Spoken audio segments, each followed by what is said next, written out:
انسان کی زندگی مختلف مراحل سے گزرتی ہے اور انسانی زندگی میں بہت سارے امتحانات سے انسان کو گزرنا پڑتا ہے، اور ان امتحانات کے نتیجے میں کبھی اسے کامیابیاں حاصل ہوتی ہیں اور تو کبھی اسے ناکامیوں کا سامنا کرنا پڑتا ہے۔ جب انسان کو کامیابیاں حاصل ہوتی ہے، انسان عظیم مقاصد کو حاصل کرنا شروع کر دیتا ہے، بڑے بڑے عہدے اس انسان کو مل جاتے ہیں، حکومتیں انسان کو مل جاتی ہے، تو اس کے نتیجے میں دو قسم کے افراد ہمارے سامنے آتے ہیں۔ بعض وہ افراد ہوتے ہیں کہ جن کو جب اقتدار ملتا ہے، حکومت ملتی ہے، کامیابیاں اسے حاصل ہوتی ہے، تو ان چیزوں کے حصول کے نتیجے میں ان کے رویوں میں بہتری آنا شروع ہو جاتی ہے، اس کے جو بیہیویئرز ہے اس میں پازیٹیو چینجز کو ہم ملاحظہ کرتے ہیں، اس کی زندگی میں ویلیوز کی اہمیت بڑھ جاتی ہے، وہ دوستوں کا احترام کرنا شروع کر دیتے ہیں، وہ غریبوں کی مدد کرنا شروع کر دیتے ہیں، وہ اپنے عزیزوں اور اقارب کے ساتھ بہتر طریقے سے پیش آتے ہیں۔ لیکن ان کے مقابل میں بہت سارے ایسے افراد کو بھی ہم دیکھتے ہیں کہ جو ایک زمانے تک جب تک وہ امتحانی مراحل سے گزر رہے تھے، جب تک وہ آزمائشوں سے گزر رہے تھے،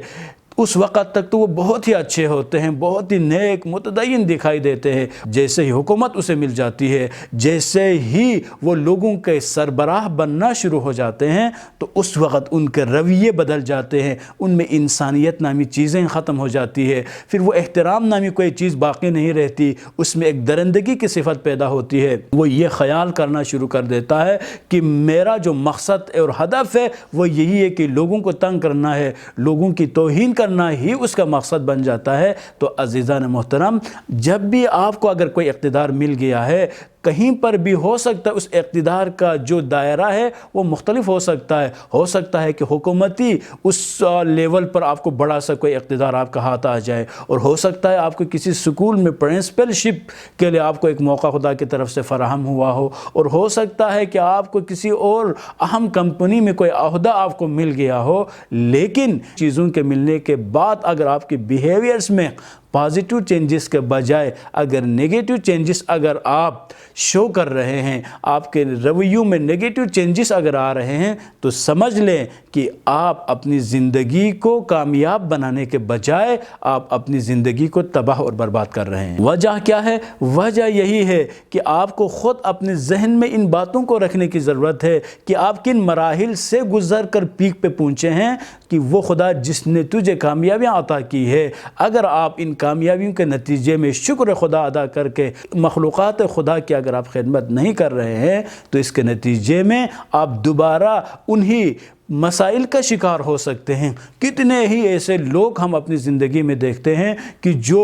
بڑے بڑے عہدوں پر فائز تھے، بڑی بڑی حکومتیں ان کو ملی ہوئی تھی، مال اور دولت کی ریل پتی ان کے پاس موجود ہے، لیکن نعمتوں کو مس یوز کرنے کی وجہ سے ان کی زندگی میں ایسی تبدیلیاں آنا شروع ہو جاتی ہے کہ جو زندگی میں ایک زمانے میں پیک پر ہوتے تھے، ان کی اجازت کے بغیر،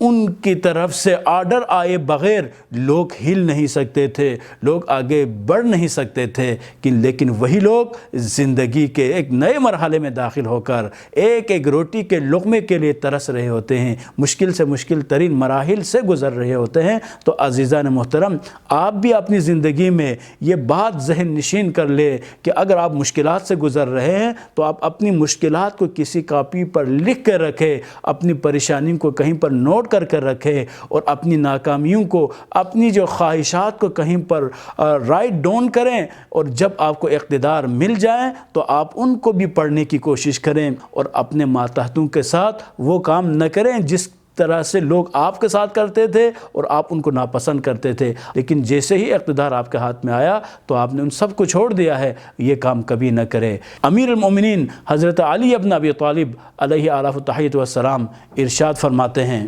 الولایات مضامیر الرجال، عہدہ و حکومت لوگوں کے لیے آزمائش کا میدان ہے۔ کتنا خوبصورت یہ فرمان ہے کہ یہ جو عہدہ ہے، یہ جو حکومت ہے، آزمائش کا میدان ہے۔ آپ یہ نہ سمجھے یہ عہدہ آپ کو ملا ہوا ہے تو یہ ہمیشہ آپ کے پاس رہے گا، کبھی آپ کے پاس نہیں رہے گا۔ یہ حکومت جو آپ کو ملی ہوئی ہے، آپ یہ کبھی نہ سوچیں یہ حکومت آپ کے پاس ہی رہے گی، کیونکہ آپ کو سبق حاصل کرنے کی ضرورت ہے۔ یہی حکومت آپ سے پہلے کسی کے پاس تھی، یہ عہدہ آپ سے پہلے کسی کے پاس تھا اور ان سے یہ چیزیں چھن کر آپ تک یہ چیزیں پہنچ گئی ہے، تو ایک دن آپ سے بھی یہ چیزیں چھن جائیں گی، لیکن چھننے سے پہلے ان عہدوں سے آپ کے مستعفی ہونے سے پہلے، ان عہدوں سے آپ کو برطرف کرنے سے پہلے اپنے ذہن میں رکھیں کہ آپ اس امتحان کے میدان میں کس طرح سے سرخرو ہو سکتے ہیں۔ وہ کام کرنا شروع کرے کہ جس کے نتیجے میں لوگ آپ کو یاد کرے، لوگ آپ کے لیے دعائیں دینا شروع کرے۔ اگر یہی کام آپ ان عہدوں سے، ان حکومتوں سے کرنا اگر آپ چاہیں گے تو یقیناً آپ لائق تحسین ہے۔ اور امیر المؤمنین علیہ السلام کی ان کی اپنی زندگی کو اگر آپ پڑھنا شروع کریں گے تو مولا فرماتے ہیں حکومت اور اقتدار کے ذریعے اگر غریبوں، یتیموں، بیواؤں اور بے آسرا لوگوں کی اگر مدد کرنا اگر مقصود نہ ہو تو اس حکومت کی کوئی حیثیت نہیں ہے، بلکہ مولا فرماتے ہیں اس جوتے سے بھی لیس اس کی قیمت ہے۔ کامیابیوں کے حصول کے بعد، اقتدار کے ملنے کے بعد، حکومت کے ملنے کے بعد جابر، ظالم اور متکبر، مغرور انسان بننے کے بجائے خدا کا شکر ادا کرتے ہوئے مخلوق خدا کی خدمت کرے، ان کے لیے زیادہ سے زیادہ مفید انسان بننے کی کوشش کرے۔ ہو سکتا ہے آپ کی اس مدد کے نتیجے میں، ہو سکتا ہے آپ کے تعاون کے نتیجے میں کسی اور انسان کی زندگی میں خوشیاں آنا شروع ہو جائیں اور ان کی دل سے نکلی ہوئی دعائیں آپ کی زندگی کو مزید خوبصورت بنائیں۔ والسلام علیکم ورحمۃ اللہ وبرکاتہ۔